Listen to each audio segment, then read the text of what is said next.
I'd like to introduce to you Jane Pearn. Thank you. Hi everyone. I hate following Stuart because I need all these bits of paper and I feel such an idiot. I think this first one needs no introduction. To remember this day, I wanted to bring not a flower from the cliff top, because its colour would fade and the stem become brittle, and it would not be the flower I picked for you today. To remember this day, I wanted to bring not a stone from the path, because when our descendants question it with their unborn hands, it will still be the stone I chose for you today. Not to be shamed by transience or by permanence, I bring a raindrop on my palm for you to rub out with a gentle thumb.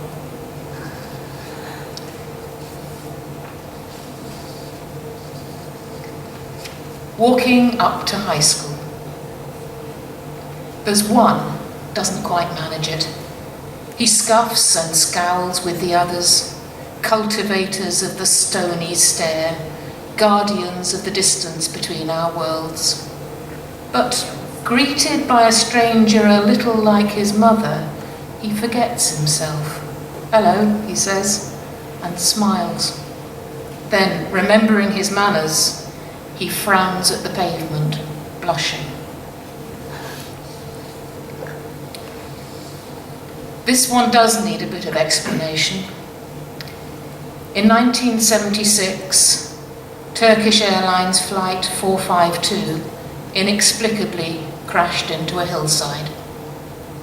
There were no survivors. One of my dearest friends was on the plane. It's called Perhaps Like This, and it's in memory of M and for all the others since. High above this hot, still afternoon, a vapour trail as if a strip is ripped from sky. I imagine windows, faces, glances down and up. The air changes. You are taking shape, my fallen Icarus. A single sparrow chips at the silence of the garden, your form arising slowly on the air, complete now, whole as you were before you became part. Other sparrows join, chip chip, chip chip chip. Eyelashes are difficult, delicate, detail is important. Before you became part, I hope beyond all things you only had time to feel surprise of that terrible thudding rain of limbs and metal plunging into a garden, perhaps like this.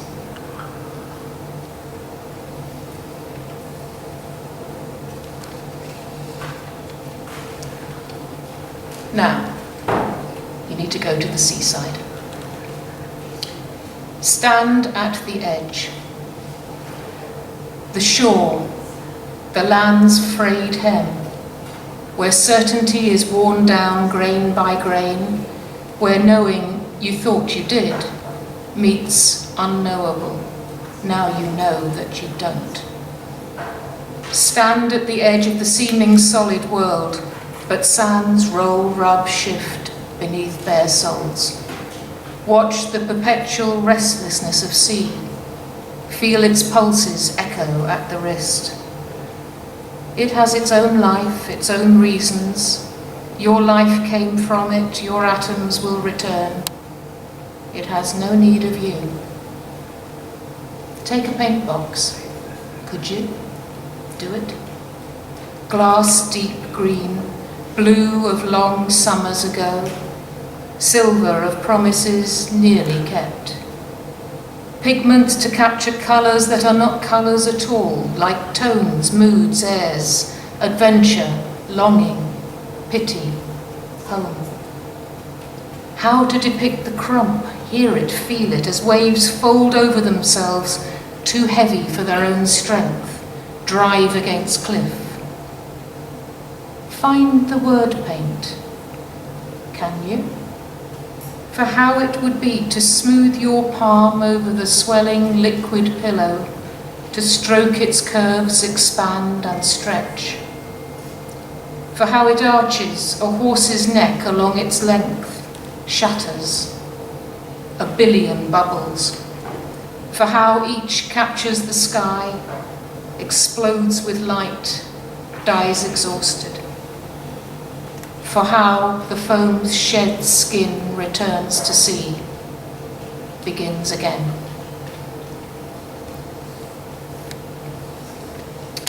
And the last one, perhaps appropriately, is called Bequests. To you, my favourite pebble hatched with quartz, a deep green breaking wave, the moon. And a spoon to hold up to your face, to remind you that what we see is not necessarily what is.